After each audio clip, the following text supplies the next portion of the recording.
એ તારે કેવી શાંતિ નહીં? શ્રાવણ મહિનો હોય, આખો મહિનો ઉપવાસ રહો, એ શાંતિ શાંતિ રસોડામાં ઘરવાનું જ નહીં. હવે તમે રેવા દ્યો ને. કઈક નાસ્તો તો લઈ લે. વેફર કેવું થઈ ગઈ ને ફરમાઈશ ચાલુ તમારી. આલ્યો તમારી વેફર.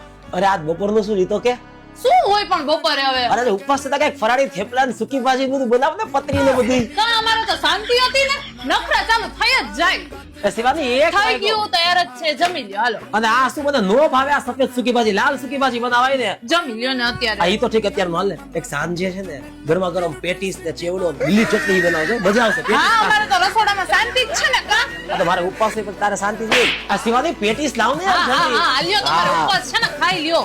એ શિવાની હું શું કહું છું, રાતે સાબુદાણાની ખીચડી, સામાની ખીચડી અને આખા દિવસમાં કઈ ગળ્યું ખાધું જ નથી. સક્કરિયાનો શીરો બનાવજે ને, હે ને મજા આવશે. અને શિવાની લાવ ઉપવાસ કર્યો હોય, ભૂખ લાગી હા, હોય. આલ્યો આ સાબુદાણાની ખીચડી. સામાની ખીચડી હતી. હા સક્કરિયાનો શીરો બનાવ્યો. આલ્યો દહીં તો દે.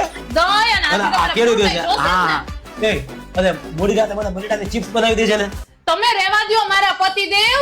મહાદેવને હું પ્રાર્થના કરી લઈશ. તમારાથી ઉપવાસ નો થતો હોય ને તો નો રહ્યો. હે? આના કરતા તો બે ટાઈમ રસોઈ બનાવી મને ઈઝી પડે. હવેથી ધ્યાન રાખીશ, પણ આજે રાતે બટેટાની ચિપ્સ તો બનાવી દેજે.